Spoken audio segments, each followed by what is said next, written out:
अब ध्यान दें इसको कौन विधि से विलोपन कौन विधि अच्छा बाबा लिख दे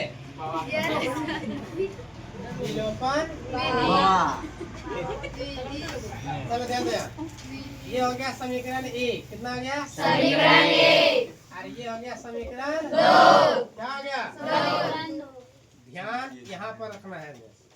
कि कौन सा यानी स्टेप में प्लस माइनस है तो यहाँ पर है अधिकतर पहले हेलो उठाने की कोशिश करना सर यूला नहीं उठा पाएगा हाँ उठा सकता वो लेकिन अभी इतना समझाता उतना समझा नहीं अभी कौन ला उठाना है बबुआ प्लस ना तो इसका गुणांक कितना है एक इसका गुणांक कितना है तो यहाँ लिखेंगे समीकरण क्या लिखेंगे समीकरण एक तथा दो से क्या लिखेंगे बबुआ तो फिर एक बार लिखो x प्लस वाई बराबर x माइनस वाई बराबर इसको गुना एक से इसको भी गुना एक से चलो गुना करो इसको गुना इसको अच्छा मान ले इसको समीकरण एक इसका समीकरण कितना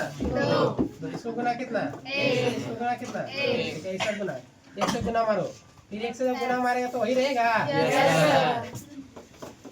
सब चीज वही रहेगा इसको भी मारेगा गुना तो वही रहेगा कि नहीं रहेगा अब ध्यान दो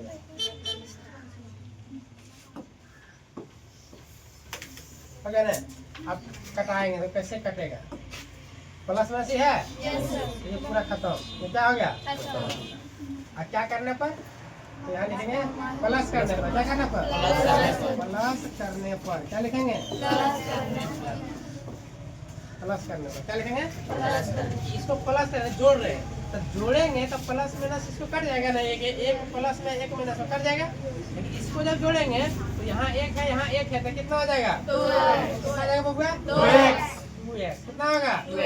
इसको काटिए गया अब आप इसको जोड़े तो कितना होगा 18 किसी को दिक्कत अब वो यहाँ लिखेंगे 2x बराबर कितना 18 x बराबर 18 बटे दुना 18 x का मान बताओ उसमें भी समीकरण आया था ना और केस तापा से जब बनाए थे बाबू हम लोग पिछले सवाल में तो उसमें आया था ना आया था कि नहीं आया था नो फिर वही आप लिखेंगे कोई भी समीकरण रखो तो यहाँ लिखेंगे x का मान कहाँ x का मान क्या लिखेंगे x का मान समीकरण किसमें रखेंगे बोलो हाँ एक में चलो एक में रखने पर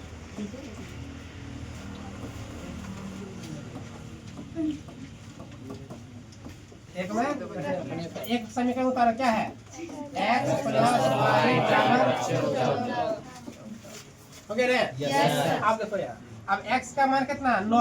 तो यहाँ 9 बैठाएंगे अब प्लस y का y और 14 का 14 अब y का y संख्या को चर को एक तरफ बिना चर को एक तरफ चर को एक तरफ अचर को एक तरफ तो कितना लिखेंगे 14 माइनस 9